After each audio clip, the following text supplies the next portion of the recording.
ಆತ್ಮೀಯ ದೂರದರ್ಶನ ವೀಕ್ಷಕರಿಗೆ ನಮಸ್ಕಾರ. ನಮ್ಮೊಂದಿಗೆ ಕರ್ನಾಟಕ ಸರ್ಕಾರದ ಅಪರ ಮುಖ್ಯ ಕಾರ್ಯದರ್ಶಿಗಳಾದ ಶ್ರೀ ಕೆ ಜಯರಾಜ್ ಅವರು ಇದ್ದಾರೆ. ಸರ್ ನಮಸ್ಕಾರ. ನಮಸ್ಕಾರ. ನಿಮಗೆಲ್ಲ ಗೊತ್ತಿದ್ದ ಹಾಗೆ ಶ್ರೀ ಕೆ ಜಯರಾಜ್ ಅವರು 1976ರಲ್ಲಿ IAS ಸೇವೆ ಮೂಲಕ ಕರ್ನಾಟಕದಲ್ಲಿ ಅಧಿಕಾರಿಗಳಾಗಿ ನೇಮಕಗೊಂಡರು. ವಿವಿಧ ಉನ್ನತ ಹುದ್ದೆಗಳಲ್ಲಿ ಕಾರ್ಯನಿರ್ವಹಿಸಿ ಅತ್ಯುತ್ತಮ ಆಡಳಿತಾಧಿಕಾರಿ ಎಂಬ ಹಿರಿಮೆಗೆ ಇವರು ಪಾತ್ರರಾಗಿದ್ದಾರೆ. ವಾಣಿಜ್ಯ ತೆರಿಗೆ, ಪ್ರಾದೇಶಿಕ ಸಾರಿಗೆ ಇಲಾಖೆ, ಈ ಇಲಾಖೆಗಳ ಆಯುಕ್ತರಾಗಿ, ತುಮಕೂರು ಜಿಲ್ಲಾಧಿಕಾರಿಗಳಾಗಿ, ಬೆಂಗಳೂರು ಮಹಾನಗರ ಪಾಲಿಕೆ ಆಯುಕ್ತರಾಗಿ, ಕರ್ನಾಟಕ ವಿದ್ಯುತ್ ನಿಗಮ ಹಾಗೂ ಕರ್ನಾಟಕ ರಾಜ್ಯ ರಸ್ತೆ ಸಾರಿಗೆ ಸಂಸ್ಥೆಯ ವ್ಯವಸ್ಥಾಪಕ ನಿರ್ದೇಶಕರಾಗಿ ಬಹಳಷ್ಟು ಸುಧಾರಣೆಗಳನ್ನು ತಂದಿದ್ದಾರೆ. ಮುಖ್ಯಮಂತ್ರಿಗಳ ಪ್ರಧಾನ ಕಾರ್ಯದರ್ಶಿಗಳಾಗಿ ಗಮನಾರ್ಹ ಸೇವೆಯನ್ನು ಇವರು ಸಲ್ಲಿಸಿದ್ದಾರೆ. ವಿದೇಶದಲ್ಲಿ ಉನ್ನತ ವ್ಯಾಸಂಗದ ಬಳಿಕ ಭಾರತದಲ್ಲಿ ಈ ಆಡಳಿತ ಕ್ಷೇತ್ರಕ್ಕೆ ಪ್ರವೇಶ ಮಾಡಿದ ಇವರು ತಮ್ಮ ಸೇವೆಯುದ್ದಕ್ಕೂ ಅನೇಕ ಹೊಸ ಅನ್ವೇಷಣೆಗಳನ್ನು ಮಾಡಿಕೊಂಡು ಬಂದಿದ್ದಾರೆ. ಆ ಮೂಲಕ ಒಂದು ಜನಪರ ನಿರ್ಣಯಗಳನ್ನು ತೆಗೆದುಕೊಂಡಿದ್ದಾರೆ. ಇವರ ಸೇವೆಯನ್ನು ಗುರುತಿಸಿ ಭಾರತ ಸರ್ಕಾರ ಶ್ರೀ ಕೆ ಜಯರಾಜ್ ಅವರನ್ನು ವಿಶ್ವ ಬ್ಯಾಂಕ್ ಸೇವೆಗೆ ನೇಮಿಸಿತ್ತು. ಸುಮಾರು 2 ವರ್ಷಗಳ ಕಾಲ ಅವರು ವಾಷಿಂಗ್ಟನ್ DC-ಯಲ್ಲಿದ್ದು ವಿಶ್ವದ ಹಲವಾರು ರಾಷ್ಟ್ರಗಳಿಗೆ ಭೇಟಿ ನೀಡಿದ್ದಾರೆ. ಶ್ರೀ ಕೆ ಜಯರಾಜ್ ಅವರು ತಮ್ಮ 35 ವರ್ಷಗಳ ಸುದೀರ್ಘ ಆಡಳಿತ ಅನುಭವಗಳನ್ನು ಒಂದು ದಾಖಲಿಸೋ ಸಲುವಾಗಿ ಒಂದು ಜೈತ್ರ ಯಾತ್ರೆ ಅಂತ ಈಗ ತಮ್ಮ ಅನುಭವಗಳನ್ನು ಹಂಚಿಕೊಳ್ಳುವಂಥ ಒಂದು ಪುಸ್ತಕವನ್ನು ಬರೆದಿದ್ದಾರೆ. ಇದು ಈ ತಿಂಗಳ 20ನೇ ತಾರೀಕು ಅಂದರೆ ಇನ್ನು ಬರುವಂಥ ಮುಂದಿನ ಭಾನುವಾರ ಇದು ಲೋಕಾರ್ಪಣೆ ಆಗ್ತಾ ಇದೆ. ಮಾನ್ಯ ಮುಖ್ಯಮಂತ್ರಿಗಳು ಇದನ್ನು ಲೋಕಾರ್ಪಣೆಗೊಳಿಸ್ತಾ ಇದ್ದಾರೆ. ಈ ಕಾರ್ಯಕ್ರಮದಲ್ಲಿ ಗಿರೀಶ್ ಕಾರ್ನಾಡ್ ಅವರು ಇರ್ತಾರೆ, NR ನಾರಾಯಣಮೂರ್ತಿ ಅವರು ಇರ್ತಾರೆ, ಸುಪ್ರೀಂ ಕೋರ್ಟಿನ ನಿವೃತ್ತ ಮುಖ್ಯ ನ್ಯಾಯಾಧೀಶರಾದ MN ವೆಂಕಟಾಚಲ ಅವರು ಇರ್ತಾರೆ, ನಂತರ ನಮ್ಮ ವೀರೇಂದ್ರ ಹೆಗಡೆ ಅವರು ಇರ್ತಾರೆ. ಇವರ ಸಮ್ಮುಖದಲ್ಲಿ ಈ ಕೃತಿ ಲೋಕಾರ್ಪಣೆ ಆಗ್ತಾ ಇದೆ. ಇದು ಬಹಳ ನಿರೀಕ್ಷೆಯನ್ನು ಇಟ್ಕೊಂಡಿರುವಂಥ ಕೃತಿ. ಏಕೆಂದರೆ ಈ ಬಹಳಷ್ಟು IAS ಅಧಿಕಾರಿಗಳು ನಮ್ಮಲ್ಲಿ ಈಗಾಗಲೇ ಬಹಳಷ್ಟು ಜನ ಕಾರ್ಯನಿರ್ವಹಿಸಿದ್ದಾರೆ, ಕೆಲವರು ನಿವೃತ್ತರಾಗಿದ್ದಾರೆ. ಆದರೆ ತಮ್ಮ ದಾಖಲೆಗಳನ್ನು ಅವರು ತಮ್ಮ ಅನುಭವಗಳನ್ನು ದಾಖಲೆ ಮಾಡಿದ ಉದಾಹರಣೆ ಬಹಳ ಕಡಿಮೆ. ಅದರಲ್ಲಿ ನಮ್ಮ ಶ್ರೀ ಕೆ ಜಯರಾಜ್ ಅವರು ಈ ಒಂದು ಸಾಧನೆಯನ್ನು ಮಾಡಿದ್ದಾರೆ. ಇದು ಸುಮಾರು 60 ವಾರಗಳ ಕಾಲ ಒಂದು ಪತ್ರಿಕೆಯಲ್ಲಿ ಇದು ನಿರಂತರವಾಗಿ ಇದು ಪ್ರಕಟ ಆಗಿದೆ. ಇದು ಎಲ್ಲ ಸಮಗ್ರವಾಗಿ ಸುಮಾರು 300 ಪುಟಗಳಷ್ಟು ಒಂದು ಬೃಹತ್ ಗ್ರಂಥ ಈಗ ಇದು ಬಿಡುಗಡೆ ಆಗ್ತಾ ಇದೆ. ಈ ಕೃತಿ ಬಗ್ಗೆ ನಾವು ನಮ್ಮ ಜಯರಾಜ್ ಅವರಿಂದಲೇ ಹೆಚ್ಚಿನ ಮಾಹಿತಿ ಪಡೆಯೋಣ. ಬನ್ನಿ ಸರ್. ಈಗ ಈ ಜೈತ್ರಯಾತ್ರೆ ಕೃತಿಯಲ್ಲಿ ತಾವು ಒಟ್ಟಾರೆ ಈ ಸರ್ಕಾರದ ಸೇವೆಯ ಅನುಭವಗಳನ್ನು ತಾವು ಹಂಚಿಕೊಂಡಿದ್ದೀರಾ, ದಾಖಲಿಸಿದ್ದೀರಾ. ಇದರಲ್ಲಿ ಏನೇನು ತಾವು ಇದರಲ್ಲಿ ಬರೆದಿದ್ದೀರಾ? ಹೇಳ್ದಂಗೆ ಪ್ರಹ್ಲಾದ್ ರಾಯರೇ, ನಾನು ಸುಮಾರು 35 ವರ್ಷದ ಒಂದು ಅನುಭವವನ್ನ ಬೇರೆ ಬೇರೆ ಇಲಾಖೆಗಳಲ್ಲಿ, ಬೇರೆ ಸ್ಥಳಗಳಲ್ಲಿ ಯಾವ ತರ ಘಟನೆಗಳು ನಡೆದವು, ಸಾಮಾನ್ಯ ಜನರ ಕತೆ ಏನು, ಮತ್ತೆ ಆಡಳಿತದಲ್ಲಿ ಏನು ಪರಿವರ್ತನೆ ತರಲಾಯಿತು, ಇದನ್ನೆಲ್ಲ ಜೋಡಿಸಿ ಸುಮಾರು 60 ವಾರ ನಾನು ಬರೆಯಕ್ಕೆ ಶುರು ಮಾಡಿದೆ. ಅದರಿಂದ ಒಳ್ಳೆ ಪ್ರತಿಕ್ರಿಯೆ ಬಂತು ಜನರಿಂದ. ಆದ್ರಿಂದ ಇವತ್ತು ಅದನ್ನ ಪುಸ್ತಕದ ರೂಪದಲ್ಲಿ ಮಾಡಿ ಜನರಿಗೆ ತಿಳಿಸೋಣ ಅಂತ ಈ ಜೈತ್ರ ಯಾತ್ರೆ ಪಬ್ಲಿಷ್ ಮಾಡ್ತಾ ಇದ್ದೀವಿ. ಸರ್, ಇದು ತಾವು ಈ 35 ವರ್ಷಗಳ ಹಿಂದಿನ ನೆನಪುಗಳನ್ನೆಲ್ಲ ತಾವು ಇದರಲ್ಲಿ ಪುಸ್ತಕದಲ್ಲಿ ದಾಖಲಿಸಿದ್ದೀರಾ? ಯಾಕಂದ್ರೆ ಈ ಲೇಖನಗಳನ್ನ ಓದಿದಾಗ ನಮ್ಗೆ ಗೊತ್ತಾಗುತ್ತೆ. ಇದು ಏನು ತಾವೇನಾದ್ರು ನೋಟ್ಸ್ ಇಟ್ಕೊಂಡಿದ್ದೀರಾ ಅಥವಾ ಇದನ್ನ ಏನಾದ್ರು ತಾವೇ ನೆನಪನ್ನು ಮಾಡ್ಕೊಂಡು ತಮ್ಮ ಸ್ಮೃತಿನಲ್ಲಿ ಇದೆಲ್ಲ ಇತ್ತಾ? ಹೇಗೆ ತಾವು ಇದೆಲ್ಲ ನನ್ನ ನೆನಪಿನ ಶಕ್ತಿ ಅಂತ ಹೇಳ್ಬೋದು. ಸರಿ.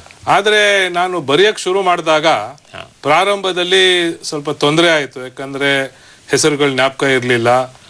ಬಟ್ ಬರಿತಾ ಎಲ್ಲ ಒಂಥರ ಕಣ್ಣಿಗೆ ಮುಂದೆ ಬಂದಂಗಾಯ್ತು. ಮತ್ತೆ ಯಾರು ನನ್ನ ಜೊತೆ ಕೆಲಸ ಮಾಡಿದ್ರು, ಯಾರ ಹತ್ರ ನನಗೆ ಕೆಲಸ ಮಾಡೋ ಒಂದು ಅವಕಾಶ ಇತ್ತು, ಈ ಘಟನೆಗಳ ಬಗ್ಗೆ ಬಹಳ ಕ್ಲಿಷ್ಟವಾಗಿ ನನಗೆ ನೆನಪು ಬಂತು. ಅದನ್ನ ನಾನು ಈ ಲೇಖನದಲ್ಲಿ ಹಾಕಿದ್ದೀನಿ.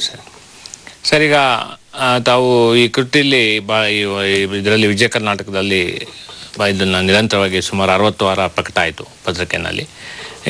ಆಗ ಬಹಳಷ್ಟು ಓದುಗರು ವಾರ ಅದನ್ನು ರೆಸ್ಪಾಂಡ್ ಮಾಡ್ತಾ ಇದ್ರು. ಅಂದರೆ ನಿಮಗೆ ಬಹಳ ಜನ ಫೋನ್ ಮಾಡಿರ್ಬೋದು, ನಿಮಗೆ ಮೇಲ್ ಮಾಡಿರ್ಬೋದು, ಪತ್ರ ಬರೆದಿರ್ಬೋದು. ಈ ಓದುಗರ ಪ್ರತಿಕ್ರಿಯೆ ಹೇಗಿತ್ತು ಸರ್ ಇದರ ಲೇಖನಗಳ ಬಗ್ಗೆ?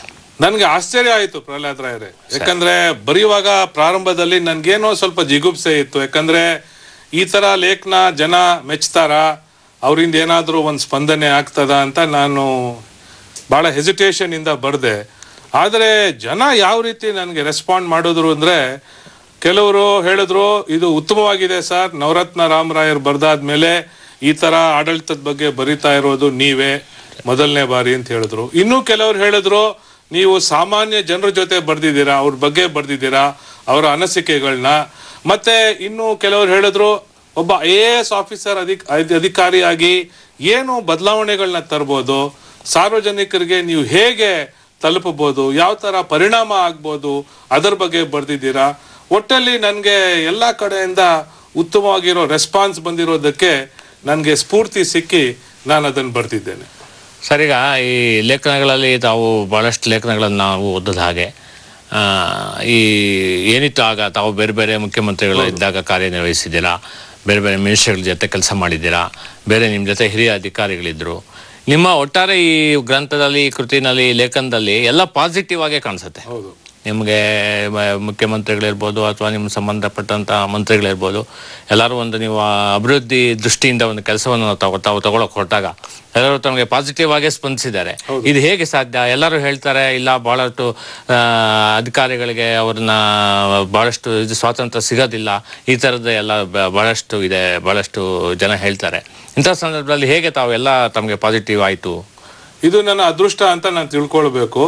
ಅದ್ರ ಜೊತೆಗೆ ನನ್ನ ಮನೋಭಾವನೂ ಆ ಥರ ಇತ್ತು ಅಂತ ಇವತ್ತು ನಿಮ್ಮ ಮುಂದೆ ನಾನು ಇಡಬೇಕು. ಯಾಕಂದ್ರೆ ನಾನು ಸರ್ವಿಸ್ ಸೇರಿದಾಗ ಏನು ಒಂದು ಯೋಚನೆ ಬಂತು ಅಂದ್ರೆ, ನಾವು ಕರ್ನಾಟಕ ರಾಜ್ಯಕ್ಕೆ ಬಂದು ಈ ಆಡಳಿತ ಸೇವೆಯಲ್ಲಿ ಇರೋದು ಕೊಟ್ಟು ಹುಟ್ಟಿರಬೇಕು. ಯಾಕಂದ್ರೆ ಇದು ಒಂದು ಉತ್ತಮವಾಗಿರೋ ಪರಂಪರೆ. ನಮ್ಮ ರಾಜ್ಯದಲ್ಲಿ ಹಿಂದೆ ದಿವಾನರು, ಮಹಾರಾಜರು ಎಲ್ಲ ಕೂಡಿಸಿ ಬೆಳೆಸಿರೋ ಈ ರಾಜ್ಯಕ್ಕೆ ನಾವು ಒಂದು IAS ಆಫೀಸರ್ ಆಗಿ, ಎಲ್ಲೋ ಡೆಪ್ಟಿ ಕಮಿಷನರ್ ಆಗಿ ಅಥವಾ ಕಮಿಷನರ್ ಆಗಿ ಅಥವಾ ಕಾರ್ಯದರ್ಶಿ ಆಗಿ ಇರೋದು ಇದು ನಿಜವಾಗ್ಲೂ ಒಂದು ಸೌಭಾಗ್ಯ ಅಂತ ಆ ಒಂದು ಮೈಂಡ್ ಸೆಟ್ ಇಂದ ನಾನು ಕೆಲಸ ಮಾಡಿದ್ದೀನಿ. ಜೊತೆಗೆ ಹೊಸಪೇಟೆ ಅಸಿಸ್ಟೆಂಟ್ ಕಮಿಷನರ್ ಆಗಿಂದ ಹಿಡಿದು ತುಮಕೂರು DC ಆಗಿ ಅಥವಾ ವಿಧಾನಸೌಧದಲ್ಲಿ ಇತರ ಮುಖ್ಯಮಂತ್ರಿಗಳ ಜೊತೆ ಅಧಿಕಾರಿಗಳ ಜೊತೆ ನಾನು ಒಂದು ಇಂಟರಾಕ್ಷನ್ ಮಾಡಬೇಕಾದ್ರೆ ಯಾವಾಗಲೂ ಅವರಿಂದ ನನಗೆ ಸ್ಫೂರ್ತಿ ಮತ್ತು ಒಂದು ಉತ್ಸಾಹ ತುಂಬಿತು.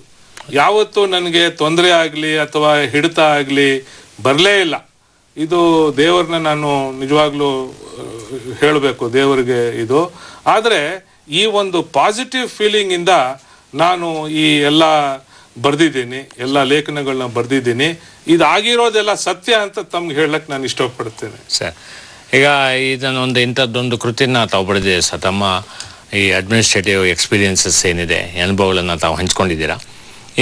ಇದರ ಮುಂದಿನ ನಮ್ಮ IAS ಆಫೀಸರ್ಸ್ಗಾಗ್ಬೋದು, ಬೇರೆ ಒಬ್ಬ ಚಿಕ್ಕ ಸಣ್ಣ ಕಿರಿಯ ಅಧಿಕಾರಿಗಳಿಗಾಗ್ಬೋದು, ಈ ಪುಸ್ತಕ ಓದಿದ್ರೆ ಅವ್ರಿಗೇನಾದ್ರು ಯೂಸ್ಫುಲ್ ಆಗ್ಬೋದಾ, ಅವ್ರಿಗೇನಾದ್ರು ಸಹಾಯ ಆಗ್ಬೋದಾ?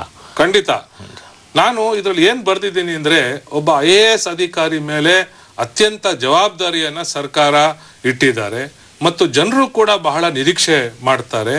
ಹಾಗೂ ನಾವು ಮನಸ್ಸಿಟ್ಟು ಕೆಲಸ ಮಾಡಿದ್ರೆ ಜನರಿಂದ ನಮಗೆ ಒಳ್ಳೆ ಒಂದು ರೆಸ್ಪಾನ್ಸ್ ಬರ್ತದೆ.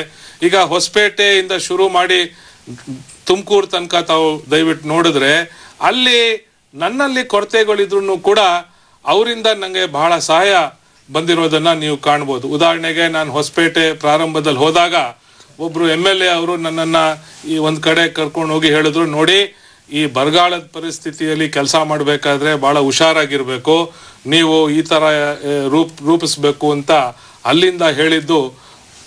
ವಿಧಾನಸೌಧದಲ್ಲಿ ಸನ್ಮಾನ್ಯ ಮುಖ್ಯಮಂತ್ರಿಗಳ ಜೊತೆ ಕೆಲಸ ಮಾಡಬೇಕಾದ್ರೆ ಅವರು ಯಾವ ರೀತಿ ನನಗೆ ಸಹಕರಿಸಿದ್ರು, ಯಾವ ರೀತಿ ಅವರು ಮಾರ್ಗದರ್ಶನ ಕೊಟ್ಟರು, ವಿಷಯಗಳ ಬಗ್ಗೆ ಅವ್ರು ಯಾವ ರೀತಿ ಯೋಚನೆ ಮಾಡಿದ್ರು, ಇದನ್ನೆಲ್ಲ ನಾನು ಜೈತ್ರ ಯಾತ್ರೆಯಲ್ಲಿ ಬರೆದಿದ್ದೀನಿ. ನನ್ನ ಉದ್ದೇಶ ಏನು ಅಂದ್ರೆ, ಇದನ್ನ ಓದಿ ಈ ಮುಂಬರುವ ಅಧಿಕಾರಿಗಳು ಅಥವಾ ಈಗ ಸರ್ವಿಸ್ ಅಲ್ಲಿ ಇರೋರು ಅವ್ರಿಗೂ ಒಂಥರ ವಿಶೇಷವಾಗಿರೋ ಉತ್ತೇಜನ ತುಂಬಿ ಅವರು ಈ ರಾಜ್ಯದಲ್ಲಿ, ರಾಷ್ಟ್ರದಲ್ಲಿ ಉತ್ತಮವಾಗಿ ಕೆಲಸ ಮಾಡ್ತಾರೆ ಅಂತ ನಾನು ಈ ಉದ್ದೇಶದಿಂದ ಬರೆದಿದ್ದೀನಿ. ಒಂದು. ಎರಡನೇದಾಗಿ, ನಮ್ಮ ಕೆಲಸ ಕಾರ್ಯಗಳಲ್ಲಿ ನಾವು ಖಂಡಿತ ಪರಿವರ್ತನೆ ತರಬೇಕು ಅಂತ ನನ್ನ ಉದ್ದೇಶ. ನಾವು ಬರೀ ಬೆಳಗ್ಗೆ 10 ಗಂಟೆಗೆ ಬಂದು ಇಂಟ್ರೆಯಲ್ಲಿ ಏನಿದೆ ಅದನ್ನ ಮಾತ್ರ ಮಾಡಿ ಮನೆಗೆ ಹೋಗೋದು, ಅದರಿಂದ ನಮ್ಮ ಕೆಲಸ ಸಾರ್ಥಕವಾಗಲ್ಲ. ನಾವು ಬದಲಾವಣೆಗಳನ್ನ ತರಬೇಕು. ಸಾರ್ವಜನಿಕರ ಅನುಕೂಲಕ್ಕಾಗಿ, ಸಾರ್ವಜನಿಕರ ಹಿತಕ್ಕಾಗಿ ನಾವು ಕೆಲಸ ಮಾಡಬೇಕು. ಅದರ ಬಗ್ಗೆ ತಮ್ಗೆ ಗೊತ್ತಿದೆ, ಮಹಾನಗರ ಪಾಲಿಕೆಯಲ್ಲಿ ಆ ಸೆಲ್ಫ್ ಅಸೆಸ್ಮೆಂಟ್ ಸ್ಕೀಮ್ ತಂದಿದ್ದು ಒಂದು ಘಟನೆ. Karnataka state road transport corporation ಅಲ್ಲಿ ಐರಾವತ ಬಸ್ಗಳನ್ನ ಪ್ರಾರಂಭ ಮಾಡಿರೋದು ಅದು ಇನ್ನೊಂದು. ಈಗ ಈ ನನ್ನ ಪ್ರೆಸೆಂಟ್ ಹುದ್ದೆಯಲ್ಲಿ ಈ ಸಕಾಲ ಯೋಜನೆಯನ್ನ ತರ್ತಾ ಇರೋದು ಅದು ಇನ್ನೂ ಒಂದು ಘಟನೆ. ಅದು ಇದ್ರ ಬಗ್ಗೆ ನಾನು ಬರ್ದಿಲ್ಲ. 2007 ತನಕನೇ ನಾನು ನಿಲ್ಸಿದ್ದೀನಿ. ಆದ್ರೆ ಪ್ರತಿ ಒಂದು ಕೆಲಸದಲ್ಲಿ ಅಧಿಕಾರಿಗಳು ಬದಲಾವಣೆಗಳು ತರಬಹುದು. ಏನೇ ಬಾಧಕಗಳಿದ್ರು ಕೂಡ ಅವರು ಅದನ್ನ ಯೋಚನೆ ಮಾಡಿ ಇರೋ ಸಂಪನ್ಮೂಲದಿಂದ ಖಂಡಿತ ಜನರಿಗೆ ಮುಟ್ಟಿಸ್ಬೋದು ಅಂತ ಈ ಒಂದು ಮೆಸೇಜ್ ಅನ್ನ ನಾನು ನಮ್ಮ ಯುವ ಅಧಿಕಾರಿಗಳಿಗೆ ತಲುಪಿಸಿದ್ರೆ ಬಹಳ ಸಂತೋಷವಾಗಿರ್ತೀನಿ ಅಂತ. ಇದಕ್ಕೆ ತಾವು ಈಗ ಏನ್ ಮಾತಾಡಿದ್ರೆ ಇದಕ್ಕೆ ಪೂರಕವಾಗಿ ನಾನು ಇನ್ನೊಂದು ಪ್ರಶ್ನೆ ಕೇಳೋದಕ್ಕೆ ನಾನು ಇಷ್ಟಪಡ್ತೀನಿ. ಇವತ್ತು ಈ ಭ್ರಷ್ಟಾಚಾರದ ಬಗ್ಗೆ ಇಡೀ ದೇಶದಲ್ಲಿ ಒಂದು ಆಂದೋಲನ ಆಗ್ತಾ ಇದೆ. ಇಂಥ ಸಂದರ್ಭದಲ್ಲಿ ತಾವು 35 ವರ್ಷಗಳು ಈ ಸರ್ಕಾರಿ ಸೇವೆ ಮಾಡಿದ್ದೀರಾ. IAS ಅಧಿಕಾರಿಯಾಗಿ ಬಹಳ ಉನ್ನತವಾದಂಥ ಹುದ್ದೆಗಳನ್ನು ಅಲಂಕರಿಸಿ ತಾವೇ ನಿರ್ಧಾರಗಳನ್ನು ತಗೊಳ್ಳುವಂಥ ಒಂದು ಉನ್ನತವಾದ ಹುದ್ದೆಗಳಲ್ಲಿ ತಾವಿದ್ರಿ. ಈ ಭ್ರಷ್ಟಾಚಾರ ತಡೆಯೋದಕ್ಕೆ ಈ ತಾವು ತಮ್ಮ ಅಧಿಕಾರಾವಧಿಯಲ್ಲಿ 35 ವರ್ಷದಲ್ಲಿ ಏನಾದರೂ ಕೆಲಸ ಆಗಿತ್ತಾ? ಸುಧಾರಣೆಗಳನ್ನು ತಗೊಂಡು ಬಂದ್ರ? ಅಂತ ಸುಧಾರಣೆಗಳು ಯಾವುದು? ಈಗ ತಾವು ಹೇಳಿದ್ರಿ ಈ ಒಂದು ಇದನ್ನ ಸೆಲ್ಫ್ ಅಸೆಸ್ಮೆಂಟ್ ಇಂಥದ್ದೆಲ್ಲ ಹೇಳಿದ್ರಿ. ಇದನ್ನು ಸ್ವಲ್ಪ ವಿಸ್ತಾರವಾಗಿ ತಿಳಿಸಿ ಸರ್. ಹೇಳ್ತೀನಿ. ಮೂಲವಾಗಿ ಹೇಳಬೇಕಾದ್ರೆ ಭ್ರಷ್ಟಾಚಾರ ತಡೆ ಹಿಡಿಬೇಕಾದ್ರೆ ನಾವು ನೆಟ್ಟಗಿರ್ಬೇಕು. ನಮ್ಮ ನೀತಿ, ನಮ್ಮ ರೀತಿ, ನಮ್ಮ ಭೀತಿ ಎಲ್ಲ ಸರಿಗಿರ್ಬೇಕು. ನಾವು ನೆಟ್ಟಗಾಗಿದ್ರೆ ನಮ್ಮ ವ್ಯವಸ್ಥೆ ಕೂಡ ಅದರಲ್ಲಿ ಶುದ್ಧೀಕರಣ ಆಗ್ತದೆ ಅಂತ ಒಂದು ವಿಚಾರ ತಮಗೆ ನಾನು ತರಬೇಕು. ತಾವು ಸೆಲ್ಫ್ ಅಸೆಸ್ಮೆಂಟ್ ಸ್ಕೀಮ್ ಬಗ್ಗೆ ಪ್ರಸ್ತಾಪ ಮಾಡಿದ್ರಿ. ಎಲ್ಲರಿಗೂ ಗೊತ್ತಿದೆ ಹಿಂದೆ ಬೆಂಗಳೂರು ಮಹಾನಗರದಲ್ಲಿ ಯಾವ ರೀತಿ ಪ್ರಾಪರ್ಟಿ ಟ್ಯಾಕ್ಸ್ ಅನ್ನ ಅಳವಡಿಸ್ತಾ ಇದ್ರು, ಅದರಲ್ಲಿ ಏನ್ ತೊಂದರೆಗಳಿದ್ದವು, ಜನರಿಗೆ ಯಾವ ತರ ಕಿರುಕುಳ ಆಗ್ತಾ ಇತ್ತು, ಅದನ್ನೆಲ್ಲ ರದ್ದು ಮಾಡಿ ಸರ್ಕಾರದ ಒಂದು ಸಹಾಯ ಜೊತೆ ಅಂದಿನ ಮುಖ್ಯಮಂತ್ರಿಗಳ ಒಂದು ಬೆಂಬಲ ಹಾಗೂ ಅಂದಿನ ಮೇಯರು ಮತ್ತೆ ಕೌನ್ಸಿಲ್ ಅವರ ನೇತೃತ್ವದಲ್ಲಿ ನಾವು ಒಂದು ಹೊಸ ಯೋಜನೆಯನ್ನೇ ತಂದ್ವಿ.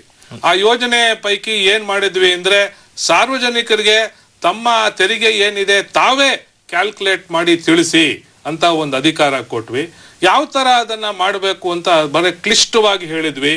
ಇಷ್ಟು ಚದುರ ಅಡಿಗಳಿಗೆ ಇಷ್ಟು ಹಾಕ್ಬೇಕು, ನೀವು ಯಾವ ತರ ಮನೆ ಇರಬೇಕು ಅದೆಲ್ಲ ನಿಮ್ಗೆ ಗೊತ್ತಿದೆ, ಜನರಿಗೂ ಗೊತ್ತಿದೆ.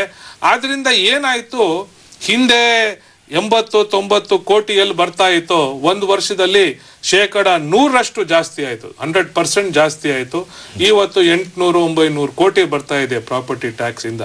ಅದಕ್ಕಿಂತ ಹೆಚ್ಚಾಗಿ ಜನ ಏನ್ ಹೇಳ್ತಾರೆ, ನೀವು ಪ್ರಾಪರ್ಟಿ ಟ್ಯಾಕ್ಸ್ ತಂದಾದ್ಮೇಲೆ, ಆ ಸೆಲ್ಫ್ ಅಸೆಸ್ಮೆಂಟ್ ಸ್ಕೀಮ್ ತಂದಾದ್ಮೇಲೆ ನಮ್ಗೆ ಬಹಳ ಅನುಕೂಲ ಆಗಿದೆ, ನಮ್ಗೆ ಯಾವ ತರಾನು ಕಿರುಕುಳ ಇಲ್ಲ. ನಾ ಅದ್ರ ಬಗ್ಗೆನೂ ಬರ್ತಿದ್ದೀನಿ. ಒಬ್ರು ಯಾರೋ ಯಜಮಾನ್ರು ಬಂದು ಯಾವ ತರ ಅವ್ರಿಗೆ ತೊಂದರೆ ಆಗ್ತಾ ಇತ್ತು ಮತ್ತೆ ಬದಲಾವಣೆ ತಂದ ಮೇಲೆ ಏನ್ ಅವರ ಪ್ರತಿಕ್ರಿಯೆ ಇತ್ತು ಅಂತ. ಇದು ಸೊ ಮೂಲವಾಗಿ ಹೇಳ್ಬೇಕಾದ್ರೆ ಪ್ರಹ್ಲಾದ್ ರಾಯರೇ, ಆಡಳಿತ ಪದ್ಧತಿಗಳಲ್ಲಿ ನಾವು ಬದಲಾವಣೆ ತಂದು ನೇರವಾಗಿ ಜನರಿಗೆ ಆ ಸವಲತ್ತನ್ನ ಮುಟ್ಸಿದ್ರೆ ಅದರಿಂದ ಭ್ರಷ್ಟಾಚಾರ ಖಂಡಿತ ಕಡಿಮೆ ಆಗ್ತದೆ. ನಾವು ನೆಟ್ಟಗಿದ್ರೆ ನಮ್ಮ ಒಂದು ವಾತಾವರಣದಲ್ಲಿ ಭ್ರಷ್ಟಾಚಾರಕ್ಕೆ ಅವಕಾಶ ಇರಲ್ಲ. ಸರ್, ಈಗ ತಾವು ಈ ಅದಕ್ಕೆ 35 ವರ್ಷ ತಾವೇನು ಅಧಿಕಾರದಲ್ಲಿದ್ರಿ. ಈಗ ಈ ಎಲ್ಲ ತಾವೇ ಇದನ್ನ ತಾವು ತಮ್ಮ ಆರ್ಟಿಕಲಲ್ಲಿ ಭಾಳಷ್ಟು ಕಡೆ ಬರೆದಿದ್ದೀರಾ, ಹೇಳಿದ್ದೀರಾ. ನಿಮಗೆ ಸಹಾಯಕರಾಗಿದ್ದವರು, ನಿಮ್ಮ ಜೊತೆನಲ್ಲಿ ಕೆಲಸ ಮಾಡಿದವರು, ಇವರು ಬಹಳಷ್ಟು ನಿಮ್ಗೆ ಒತ್ತಾಸೆ ಕೊಟ್ಟಿರಬಹುದು. ಖಂಡಿತ ಅದನ್ನ ಯಾರಾದ್ರೂ ನೀವು ನೆನಪಿಸ್ಕೊಳ್ಳೋದಕ್ಕೆ ಬಹಳ ನೆನಪೋದಿದೆ. ನಾನು ನಮ್ಮ ಈ ಜೈತ್ರ ಯಾತ್ರೆ ಪೂರಾ ಅವ್ರದೇ ಬರ್ತಿದ್ದೀನಿ. ಉದಾಹರಣೆಗೆ ತಮ್ಮ ಮುಂದೆ ಇಟ್ಟಿದ್ದೀನಿ. ನಾನು ಹಿಂದೆ ತುಮಕೂರು ಡೆಪ್ಟಿ ಕಮಿಷನರ್ ಆಗುವಾಗ ಒಬ್ಬ ಡ್ರೈವರ್ ನರಸಿಂಹಯ್ಯ ಅಂತ ಹೇಗ್ ಕೆಲಸ ಮಾಡ್ತಾ ಇದ್ರು, ರಾತ್ರಿ ಹಗಲ್ ನನ್ನ ಜೊತೆ ಇರ್ತಾ ಇದ್ರು, ಒಂದಿನಾನು ಕೂಡ ರಜಾ ತಗೊಳ್ಳಿಲ್ಲ. ಇನ್ನೊಂದು ಘಟನೆಯಲ್ಲಿ ಹೇಳಿದ್ದೀನಿ, ನಮ್ಮ ಹೊಸಪೇಟೆಯಲ್ಲಿ ಶ್ರೀನಿವಾಸಯ್ಯ ಅಂತ ಒಬ್ಬ ಡ್ರೈವರ್ ಇದ್ರು. ಒಂದಿನ ಭಾನುವಾರ ನಾನು ಇದ್ದಕ್ಕಿದ್ದಂಗೆ ಸರ್ಪ್ರೈಸ್ ಇನ್ಸ್ಪೆಕ್ಷನ್ ಹೋಗ್ಬೇಕಾದ್ರೆ ಚಾಚು ತಪ್ಪದೆ ಬಂದ್ರು. ಸಾಯಂಕಾಲ ತಿರ್ಗಾ ಹೊಸಪೇಟೆಗೆ ಬರ್ಬೇಕಾದ್ರೆ ಅವ್ರು ಹೇಳಿದ್ರು, ಸ್ವಲ್ಪ ಹಾಸ್ಪಿಟಲ್ಗೆ ಹೋಗಿ ಬರ್ತೀನಿ ಸರ್ ಅಂತ. ಏನಪ್ಪ ಅಂತ ಕೇಳಿದ್ರೆ, ಇಲ್ಲ ನಂಗೆ ಮಗುಗೆ ಬಹಳ ಜ್ವರ ಇತ್ತು, ರಾತ್ರಿ ಹಾಸ್ಪಿಟಲಲ್ಲಿ ನಾನು ಅಡ್ಮಿಟ್ ಮಾಡಬೇಕಾಗಿತ್ತು, ಅದು ನೋಡೇ ಇಲ್ಲ. ಅವಾಗೆಲ್ಲ ಮೊಬೈಲ್ ಫೋನು ಏನು ಇರಲಿಲ್ಲ. ಆಗ ನಾನು ಕೇಳಿದೆ, ಯಾಕಪ್ಪ ನೀನು ಬಂದು ನೀನು ಹೇಳ್ಬೋದಾಗಿತ್ತಲ್ಲ. ಇಲ್ಲ ಸರ್, ಡ್ಯೂಟಿ ಅಂತ ನಾನು ಬಂದಿದ್ದೀನಿ. ಒಬ್ಬ ಸಾಮಾನ್ಯ ನೌಕರು ಯಾವ ಥರ ಕೆಲಸದ ಬಗ್ಗೆ ಒಂದು ದೃಢತೆ ಇಟ್ಕೊಳ್ತಾನೆ ಅಂತ ನನ್ನ ಇದರಲ್ಲಿ ತೋರಿಸಿದ್ದೀನಿ. ಹಾಗೂ ನನ್ನ 3 ದಶಕಗಳಿಗಿಂತ ಹೆಚ್ಚಿನ ಅನುಭವ ಏನು ಅಂದರೆ, ನಾವು ಎಫೆಕ್ಟಿವ್ ಆಗಿರ್ಬೇಕಾದ್ರೆ ನಮ್ಮ ಹತ್ರ ಯಾರು ಕೆಲಸ ಮಾಡ್ತಾರೆ, ನಮ್ಮ ಸಿಬ್ಬಂದಿ, ನಮ್ಮ ಆಪ್ತ ಶಾಖೆ, ನಮ್ಮ ನೇರವಾಗಿ ಕೆಲಸ ಮಾಡೋ ವ್ಯಕ್ತಿಗಳು, ಅವ್ರ ಸ್ಫೂರ್ತಿಯಿಂದ ಹುಮ್ಮಸ್ಸಿಂದ ಕೆಲಸ ಮಾಡಿದ್ರೆ, ಮನಸ್ಸಿಟ್ಟು ಕೆಲಸ ಮಾಡಿದ್ರೆ ನಮ್ಮ ಎಫೆಕ್ಟಿವ್ನೆಸ್ಸು ಹೆಚ್ಚಾಗ್ತದೆ. ಅದನ್ನ ಆ ಒಂದು ವಾತಾವರಣ ಕೂಡಿಸೋದು ಅದು ನಮ್ಮ ಜವಾಬ್ದಾರಿ ಅಂತ ನಾನು ತಿಳ್ಕೊಂಡಿದ್ದೀನಿ. ಸರ್, ಈಗ ಈ ಲೇಖನಗಳನ್ನು ಓದ್ತಾ ಇದ್ದಂಥ ಸಂದರ್ಭದಲ್ಲಿ ಪತ್ರಿಕೆನಲ್ಲಿ ಬಂದಾಗ ತಾವು ವಾಣಿಜ್ಯ ಇಲಾಖೆ ಆಯುಕ್ತರಾಗಿದ್ದಾಗ ಒಂದು ಯಾವುದೊಂದು ಇದೊಂದು ಶಶಿಕಲಾ ಚಂದ್ರಕಲಾ ಕಥೆ ಅಂತ ಒಂದು ಎಪಿಸೋಡ್ ಬಂತು, ಒಂದು ವಾರ. ಅದಕ್ಕೆ ಪತ್ರಿಕೆ ಅವ್ರು ಹೇಳಿದ್ರು ಸುಮಾರು ಒಂದು 300 ಫೋನು, ಇದು ಲೆಟರ್ಸು, ಇಮೇಲು, ಈ ಥರದ್ದೆಲ್ಲ ತುಂಬ ಪ್ರತಿಕ್ರಿಯೆ ಬಂತು ಅಂತೇಳಿ. ಅದು ನಿಜವಾಗಿ ಹೇಳಬೇಕು ಅಂತಂದರೆ ಆಕೆಯನ್ನು ತಾವು ಕೆಲಸದಿಂದ ವಜಾ ಮಾಡುವಂಥ ಒಂದು ಕಡತ ತಮ್ಮ ಮುಂದೆ ಬರುತ್ತೆ. ಆ ಕೆಲಸ ವಜಾ ಮಾಡುವಂಥ ಸಂದರ್ಭದಲ್ಲಿ ತಾವು ಬೇರೆದೇ ಒಂದು ತೀರ್ಮಾನ ತಗೊಳ್ತೀರಾ. ಅವಳು ಸಮಾಜದಲ್ಲಿ ಅವಳಿಗೂ ತೊಂದರೆ ಕೊಟ್ಟಿದ್ರು ಜನ, ಅವರ ಜೊತೆಲಿ ಕೆಲಸ ಮಾಡೋರು ಅವಳಿಗೆ ತೊಂದರೆ ಆಗಿತ್ತು. ಅಂಥ ಸಂದರ್ಭದಲ್ಲಿ ಒಂದು ವಿವೇಚನೆಯಿಂದ ತಾವು ನಿರ್ಧಾರ ತಗೊಂಡಿದ್ದರಿಂದಾಗಿ ಆಕೆನೂ ಉಳಿದು ಆಕೆ ಮಗನೂ ಓದಿಸಿ ಮತ್ತು ಆಕೆ ನಿಮ್ಮನ್ನು ತನ್ನ ಜೀವನ ಪರ್ಯಂತ ನೆನೆಸ್ಕೊಳ್ಳುವಂಥ ಒಂದು ಎಪಿಸೋಡನ್ನು ಭಾಳ ಚೆನ್ನಾಗಿ ಬರೆದ್ರಿ. ಅದು ಹೇಗೆ ಸರ್ ತಮಗೆ ಅದು ಬರೀಬೇಕು ಅಂತ ಅನಿಸ್ತು ಆ ಘಟನೆಯನ್ನು? ನಾನು ಅದರ ಮೂಲಕ ಏನು ತಿಳಿಸ್ಬೇಕು ಅಂದರೆ, ಅಧಿಕಾರಿಗಳು ಮಾನವೀಯತೆಯಿಂದ ಎಲ್ಲ ವಿಚಾರಗಳನ್ನ ನೋಡಬೇಕು. ನಾವು ಬಹಳ ಅಫಿಷಿಯಲ್ ಆಗಿ ಈ ವಿಚಾರಗಳನ್ನೆಲ್ಲ ನೋಡ್ತಾ ಹೋದ್ರೆ ಅದರ ಹಿಂದೆ ನಿಜವಾಗಿರೋ ಕಥೆಯನ್ನ ನಾವು ಮರ್ತು ಬಿಡ್ತೀವಿ. ಉದಾಹರಣೆಗೆ ಈ ಚಂದ್ರಕಲಾ ಅಥವಾ ಶಶಿಕಲಾ ಅಂತ ಹೆಸರು ಕೊಟ್ಟೆ ನಾನು. ಅದರಲ್ಲಿ ತಾವು ನೋಡೋ ಹಂಗೆ ಏನ್ ಕಾಣ್ತು ಅಂದ್ರೆ, ಎದುರುಗಡೆಯಿಂದ ಅವಳು ಏನೋ ತಪ್ಪು ಮಾಡಿದ್ದಾಳೆ, ಎಸಗಿದ್ದಾಳೆ. ಆದ್ರೆ ಆಕ್ಚುಲ್ ಆಗಿ ಅವಳಿಗೆ ಯಾವ ತರ ಮಾನಸಿಕ ತೊಂದರೆಗಳಾದವು, ಯಾಕೆ ಅದನ್ನ ಮಾಡಬೇಕಾಗಿತ್ತು, ಮತ್ತೆ ನಾವು ಕೂಡ ಅದನ್ನ ಪೂರಾ ಕುಲಂಕುಷವಾಗಿ ನೋಡಿ ಆಮೇಲೆ ಒಂದು ನಿರ್ಧಾರಕ್ಕೆ ಬಂದಿರೋದ್ರಿಂದ ಅವಳಿಗೆ ಮತ್ತೆ ಅವಳ ಕುಟುಂಬಕ್ಕೆ ಯಾವ ತರ ಅನುಕೂಲ ಆಯ್ತು, ಮತ್ತೆ ನನ್ಗೆ ಯಾವ ರೀತಿ ಅದರಿಂದ ಆಶೀರ್ವಾದ ಮಾಡಿದ್ಲು, ಅದು ಐ ವಾಂಟೆಡ್ ಟು ಕನ್ವೆ. ಅಂದ್ರೆ ತಾವು ಏನ್ ಹೇಳ್ತೀರಾ, ಒಂದು ಒಳ್ಳೇದಾಗುವಂತ ಒಂದು ನಿರ್ಧಾರ ತಗೊಳ್ಳುವಂತ ಸಂದರ್ಭದಲ್ಲಿ ಒಬ್ಬ ಅಧಿಕಾರಿ ಒಂದು ಫ್ರೇಮ್ ಅಲ್ಲೇ ಇರ್ಬೇಕಾಗಿಲ್ಲ. ನಿಜವಾಗ್ಲೂ ಅದು ಸರ್ಕಾರಕ್ಕೂ ಒಂದು ಒಳ್ಳೇದಾಗಿ, ಆ ನೌಕರರಿಗೂ ಒಳ್ಳೇದಾಗಿ, ಸಮಾಜಕ್ಕೂ ಒಳ್ಳೇದಾಗೋದಾದ್ರೆ ತಾವು ಒಂದು ಔಟ್ ಆಫ್ ದಿ ಫ್ರೇಮ್ ಹೋಗಿ ಸಹ ನಿರ್ಧಾರ ತಗೊಳ್ಬಹುದು ಅಂತ. ಆಮೇಲೆ ಇನ್ನೊಂದು ಪ್ರಹ್ಲಾದ್ ರಾಯರೇ, ಸಾಮಾನ್ಯವಾಗಿ ಒಂದು ಟೀಕೆ ಇದೆ, IAS ಅಧಿಕಾರಿಗಳು ಬಹಳ ಸ್ಟಿಫ್ ಆಗಿರ್ತಾರೆ, ಅವ್ರಿಗೆ ಮಾನವೀಯತೆ ಕಡಿಮೆ ಇದೆ, ಅವರು ಸಾರ್ವಜನಿಕರ ತೊಂದರೆಗಳನ್ನ ಅರ್ಥ ಮಾಡ್ಕೊಳ್ಳಲ್ಲ, ಯಾಕಂದ್ರೆ ಅವರು ಒಂದು ಐವರಿ ಟವರ್ ಅಲ್ಲಿ ಇರ್ತಾರೆ ಅಂತ ಒಂದು ವಾಡಿಕೆಯಲ್ಲಿದೆ. ಅಫ್ಕೋರ್ಸ್ ಕರ್ನಾಟಕದಲ್ಲಿ ಆ ತರ ಹೆಚ್ಚಿಲ್ಲ, ಬಟ್ ಆದ್ರೂ ಕೂಡ ಈ ಯಾರು ನನ್ನ ಈ ಕತೆಗಳು ಓದ್ತಾರೋ ಮತ್ತೆ ಯಾರು ನಮ್ಮ ಯಂಗ್ಸ್ಟರ್ಸ್ ಮುಂದೆ ಬರ್ತಾರೋ ಅವರಲ್ಲಿ ಒಂದು ಮನವಿ ಏನು ಅಂದ್ರೆ, ನಾವು ಮಾನವೀಯ ದೃಷ್ಟಿಯಿಂದ ಯೋಚನೆ ಮಾಡಿ ಸಾರ್ವಜನಿಕರಿಗೆ ಒಂದು ತೊಂದರೆ ಆಗದಂಗೆ ಕೆಲಸ ಮಾಡಿದ್ರೆ ಖಂಡಿತ ಅನುಕೂಲವನ್ನ ನಾವು ತಲುಪಿಸಬಹುದು, ನಮಗೂ ಅದರಿಂದ ಒಳ್ಳೆ ಹೆಸರು ಬರ್ತದೆ ಅಂತ ಒಂದು ಹ್ಯೂಮನ್ ಟಚ್ ಇರಬೇಕು ಅಂತ ಒಂದು ವಿಚಾರ ತಮ್ಮ ಮುಂದೆ ಇಡ್ತಾ ಇದ್ದೀನಿ. ಸರ್, ಬಹಳಷ್ಟು ಜನ ಮಾತಾಡ್ಕೊಳ್ತಾರೆ. ಈಗ ನೀವು KSRTCಗೆ ಹೋದ್ರಿ, KSRTCಗೆ ಹೋದ ತಕ್ಷಣ ಬಹಳಷ್ಟು ಸುಧಾರಣೆಗಳು ತಂದ್ರೆ, ಈ ವೋಲ್ವೋ ಬಸ್ಸನ್ನು ಇಂಟ್ರೊಡ್ಯೂಸ್ ಮಾಡಿದ್ದಾಗಲಿ, ಬೇರೆ ಈ ಮೊದಲು ಒಂದೇ ತರ ಈ ಕೆಂಪು ಬಣ್ಣ ಇತ್ತು, ಈ ಕೆಂಪು ಬಣ್ಣನೆಲ್ಲ ಬದಲಾಯಿಸಿ ಅದಕ್ಕೊಂದು ಹೊಸ ರೂಪ ಕೊಡೋದಾಗ್ಲಿ, ಈ ತರದ್ದೆಲ್ಲ ಮಾಡಿದ್ವಿ. ಇದು ತಾವು ಈ ಅಮೆರಿಕಾದಲ್ಲಿ ಏನು ತಾವು 2 ವರ್ಷ ಇದ್ದು ಈ ಉನ್ನತ ವ್ಯಾಸಂಗ ಮಾಡಿದಾಗ ಈ ತರದ್ದೇನಾದ್ರು ಅನುಭವಗಳು ತಮಗೆ ಅನುಕೂಲ ಆಯ್ತಾ? ತಾವು ಇದನ್ನೆಲ್ಲ ಹೊಸ ಸುಧಾರಣೆಗಳನ್ನ ತರೋದಕ್ಕೆ, ಬದಲಾವಣೆಗಳು ಮಾಡೋದಕ್ಕೆ? ಖಂಡಿತ ಆಯ್ತು. ಯಾಕಂದ್ರೆ ನಾನೆಲ್ಲ ಬೇರೆ ಕಡೆ ಎಲ್ಲ ಓದಿ ಬಂದ್ಮೇಲೆ ನನ್ನ ಮನ್ಸಲ್ಲಿ ಏನಿತ್ತು ಅಂದ್ರೆ, ನಾವು ಅಧಿಕಾರಿ IAS ಅಧಿಕಾರಿ ಅಂದ್ರೆ ಬರೀ ಫೈಲು, ಬಾಕ್ಸು, ಆಫೀಸು ಅದರ ಮಾತ್ರ ಯೋಚನೆ ಮಾಡಬಾರ್ದು. ಸಮಾಜದಲ್ಲಿ ಏನಾಗ್ತಾ ಇದೆ, ಇದರಿಂದ ನಾವು ಹೇಗೆ ಅದನ್ನ ಬದಲಾವಣೆ ಮಾಡಬೇಕು, ಹೇಗೆ ಇನ್ನೂ ಉನ್ನತೀಕರಣ ಮಾಡ್ಬೋದು ಅಂತ ಆ ಒಂದು ಯೋಚನೆ ಪ್ರಾರಂಭದಿಂದ ನನ್ನ ಮನಸ್ಸಲ್ಲಿತ್ತು. ಆದ್ರಿಂದ ತಾವು ಹೇಳಿದಂಗೆ ನಮ್ಮ KSRTC ಆ ಕೆಂಪು ಬಣ್ಣವನ್ನ ತೆಗೆದಾಕಿ ಎಷ್ಟೋ ತರದ ಬಣ್ಣ ಈಗ ನಾವು ನೋಡ್ಬೋದು. ಮತ್ತೆ ಅದು ಲಾಭದಾಯಕವಾಗಿದೆ, ಅದು ಇನ್ನು ಮುಖ್ಯವಾಗಿರೋ ವಿಚಾರ. KSRTC ಸೋರಿಕೆ ಸಂಸ್ಥೆ ಅಂತ ಏನ್ ಹೇಳ್ತಾ ಇದ್ರು, ಇವತ್ತು ಲಾಭದಾಯಕವಾಗಿ ಇರೋದಕ್ಕೆ ಕಾರಣ ನಾನ್ ಮಾತ್ರ ಅಲ್ಲ, ನನ್ನ ಹಿಂದೆ ಬಂದವರು, ಸನ್ಮಾನ್ಯ ಸಚಿವರು ಅವರೆಲ್ಲ ಕೆಲಸ ಮಾಡಿದ್ದಾರೆ. ಆದ್ರೆ ಇವತ್ತು ಅದು ಲಾಭದಾಯಕವಾಗಿದ್ದು ಇಡೀ ಕರ್ನಾಟಕದಲ್ಲಿ ಒಂದು ಒಳ್ಳೆ ಹೆಸರು ಪಡೆದಿದೆ, ಜನರಿಗೂ ಅದರಿಂದ ಒಳ್ಳೆ ಸೇವೆ ಸಲ್ಲಿಸ್ತಾ ಇದ್ದಾರೆ. ಸೊ ಆದ್ರಿಂದ ನಾನು ಮೈಂಡ್ ಸೆಟ್ ಅಲ್ಲೂ ಕೂಡ ಸ್ವಲ್ಪ ಒಂದು ಬದಲಾವಣೆ ತಂದು ಕೆಲಸ ಮಾಡಬೇಕು ಅಂತ. ಅದರಿಂದ ಲಾಭನೇ ಆಗಿದೆ ಸಮಾಜಕ್ಕೆ, ಸರ್ಕಾರಕ್ಕೆ, ಜನಗಳಿಗೆ, ಎಲ್ಲರಿಗೂ ಲಾಭನೇ ಆಗಿದೆ ನೀವು ಆ ತರ ನಿರ್ಧಾರ ತಗೊಂಡಿದ್ರಿಂದ. ಅವ್ರಿಗೆ ಲಾಭ ಆಗೋ ಜೊತೆಗೆ ನನ್ಗೂ ಪ್ರಾರಂಭದಿಂದ ಇದುವರೆಗೆ ಉತ್ಸಾಹ, ವರ್ಕ್ ಸ್ಯಾಟಿಸ್ಫೈ ಇರೋ ಒಂದು ಪರಿಸ್ಥಿತಿಯಲ್ಲಿ ಇದ್ದೀನಿ ನಾನು, ಬೇಜಾರಾಗಿಲ್ಲ ಸರ್. ಆಮೇಲೆ ಈಗ ನಾವು ಈ ಲೇಖನಗಳನ್ನು ಓದಿದ್ರೆ ಗೊತ್ತಾಗುತ್ತೆ, ಈ ತುಮಕೂರು ಜಿಲ್ಲಾಧಿಕಾರಿಗಳಾಗಿದ್ದಾಗ ಆಗ್ಬೋದು, ಅಥವಾ ತಾವು KSRTC MD ಆಗಿದ್ದಾಗ ಆಗ್ಬೋದು, ನೀವು ಜನಗಳ ಜೊತೆ ಹೆಚ್ಚು ಬೆರಿತಿಲ್ಲ. ಮೊದಲು ನೀವು ಅಧಿಕಾರ ತಗೊಂಡು ಸ್ವೀಕಾರ ಮಾಡಿದ ತಕ್ಷಣ ನೀವು ಏನ್ ಮಾಡ್ತೀರಾ, ಅದು ಯಾರಿಗೂ ಗೊತ್ತಿಲ್ದಂಗೆ ಹೋಗೋದು, ಅಲ್ಲಿ ಜನಗಳಿಗೆ ಏನ್ ತೊಂದರೆ ಆಗ್ತಾ ಇದೆ, ಅವ್ರ ಸಮಸ್ಯೆಗಳೇನು ಅಂತ ಕೇಳೋದು. ಈ ತರದ್ದು ಒಂದು ತಮ್ಮ 35 ವರ್ಷದ ಸರ್ವಿಸ್ ತಗೊಂಡ್ರೆ ಬಹಳಷ್ಟು ನೀವು ಜನಸಾಮಾನ್ಯರ ಹತ್ರ ಹೋಗ್ತೀರಾ. ಇದಕ್ಕೆ ಏನ್ ಸರ್ ಕಾರಣ?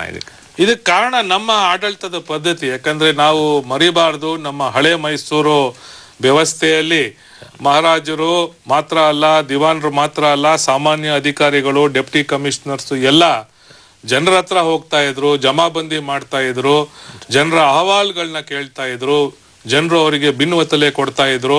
ಆದ್ರಿಂದ ಆಡಳಿತಕ್ಕೂ ಜನರಿಗೂ ವ್ಯತ್ಯಾಸ ಇರಲಿಲ್ಲ. ಆಡಳಿತದ ಮೇಲೆ ಜನರಿಗೂ ಬಹಳ ವಿಶ್ವಾಸ ಇತ್ತು. ಸೊ ಆ ಒಂದು ಪರಂಪರೆಯನ್ನ ನನ್ನ ಕಡೆಯಿಂದ ಏನಾಗ್ತದೋ ಸಾಧ್ಯವಾದಷ್ಟು ಬಳಸ್ಕೊಂಡ್ ಬಂದಿದ್ದೀನಿ ಅಂತ ತಮ್ಗೆ ಹೇಳ್ತಾ ಇದ್ದೀನಿ. ಸರ್, ತಾವು 2 ವರ್ಷ ಅಮೆರಿಕಾದಲ್ಲಿ ವ್ಯಾಸಂಗ ಮುಗಿಸ್ಕೊಂಡು ಬಂದು IAS ಮಾಡ್ಕೊಟ್ರಿ ಡೆಲ್ಲಿನಲ್ಲಿ. ಆನಂತರ ತಾವು ಬಂದ್ರಿ. ಈಗ ಒಂದೇ ಸರಿ ಅಮೆರಿಕಾದಲ್ಲಿ ಇದ್ದವರು ನೀವು ಅಲ್ಲಿ ಹಳ್ಳಿನಲ್ಲಿ ನೀವು ಅಸಿಸ್ಟೆಂಟ್ ಕಮಿಷನರ್ ಅಥವಾ ತಹಶೀಲ್ದಾರ್ ಆಗಿ ತಾವು ಏನು 2 ವರ್ಷ ತಮ್ಮ ಪ್ರೊಬೇಷನರಿ ಪೀರಿಯಡ್ ಅಲ್ಲಿ ಕೆಲಸ ಮಾಡಬೇಕಾಗಿತ್ತು. ನೀವು ಅಷ್ಟೊಂದು ನೀವು ಆ ಥರದಲ್ಲಿ ಅಮೆರಿಕಾದಲ್ಲಿದ್ದು ಬಂದವರು ಈ ಗ್ರಾಮೀಣದ ಭಾಗದಲ್ಲಿ ಹೋಗಿ ಕೆಲಸ ಮಾಡ್ತಾ ಇದ್ದಾಗ ತಮ್ಗೇನೋ ಅನಿಸ್ಲಿಲ್ಲ ಸರ್ ಆ ಬಗ್ಗೆ? ಇಲ್ಲ, ಯಾಕಂದ್ರೆ ನಮ್ಮ ತಂದೆ ತಾಯಿ ಎಲ್ಲ ಇದ್ದಿದ್ದು ಜಿಲ್ಲೆಗಳಲ್ಲಿ, ಕೋಲಾರು, ಮೈಸೂರು, ರಾಯಚೂರ್ಲೆಲ್ಲ ನಮ್ಮ ತಂದೆ ತಾಯಿ ಡಾಕ್ಟರ್ಗಳಾಗಿದ್ರು, ಕೆಲಸದಲ್ಲಿದ್ರು. ಅದ್ರ ಬಗ್ಗೆನೂ ಬರ್ದಿದ್ದೀನಿ. ನನ್ಗೆ IAS ಸೇರ್ಬೇಕು ಅಂತ ಕುತೂಹಲ ಬಂದಿದ್ದು ಕೋಲಾರಲ್ಲಿ. ನಾವು ಸ್ಕೂಲಿಗೆ ಹೋಗ್ತಾ ಇರ್ಬೇಕಾದ್ರೆ ಸೈಕಲ್ ಮೇಲೆ ಪಾಪಣ್ಣನ ಜೊತೆ ಈ ದೊಡ್ಡ ಕಾರ್ ನೋಡ್ತಾ ಇದ್ದೆ. ಇದು ಯಾರ ಕಾರಪ್ಪ ಅಂತ ಕೇಳಿದ್ರೆ, ಇದು ಡೆಪ್ಟಿ ಕಮಿಷನರ್ ಕಾರ್ ಸರ್ ಇದು ಅಂತ ಹೇಳ್ತಾ ಇದ್ರು. DC ಸಾಹೇಬ್ರು ಅಂದ್ರೆ ಹಬ್ಬ ಅದ್ ಏನದು. ಆಮೇಲೆ ಅವ್ರ ಮನೆಯೆಲ್ಲ ನೋಡ್ಬಿಟ್ಟು ನಮ್ ತಂದೆಗೆ ಹೇಳಿದೆ, ನಾನು DC ಆಗ್ಬೇಕು ಅಂತ ನನ್ಗಿದೆ. ಆಮೇಲೆ ನಿಮ್ಮ ಅಜ್ಜನ ಹೆಸರು ತಾವು ಉಲ್ಲೇಖಿಸಿದಿರಿ. ಹೌದು, ನಮ್ಮ ಮುತ್ತಜ್ಜ ಅವರು ಲಕ್ಷ್ಮೀ ನರಸಪ್ಪ ಅಂತ ಈ ಬೆಂಗಳೂರು ಸಿಟಿ ಕಾರ್ಪೊರೇಷನ್ ಮತ್ತೆ ಪಾಲಿಟೆಕ್ನಿಕ್ ಇದರೆಲ್ಲ ಶಿಲ್ಪಿ, ಆರ್ಕಿಟೆಕ್ಟ್, ಮಹಾರಾಜರಿಗೆ ಮುಖ್ಯ ಆರ್ಕಿಟೆಕ್ಟ್ ಆಗಿದ್ರು. ಸೊ ನಮ್ಮ ಕುಟುಂಬದಲ್ಲೂ ಅದು ಬಂದಿದೆ. ಮತ್ತು ನಾನು ಕೂಡ ಪ್ರಾರಂಭದಿಂದ ನಮ್ಮ ಆಡಳಿತದ ಬಗ್ಗೆ ತಿಳ್ಕೊಂಡಿದ್ದೀನಿ. ಈ ಆಡಳಿತ ಸೇವೆ ಸೇರ್ಕೋಬೇಕು ಅಂತ ಆ ಒಂದು ಉತ್ತೇಜನದಿಂದ ವಿದೇಶದಲ್ಲಿದ್ರು ವಾಪಸ್ ಬಂದು ಆ ತರ ಏನ್ ತೊಂದರೆ ಆಗ್ದಂಗೆ ಇಲ್ಲಿ ಅಳವಡಿಸ್ಕೊಂಡೆ ನಾನು. ತಾವು ಅಲ್ಲಿ ಕಂದಾಯ ವಸೂಲಿ ಮಾಡುವಂತ ಸಂದರ್ಭದಲ್ಲಿ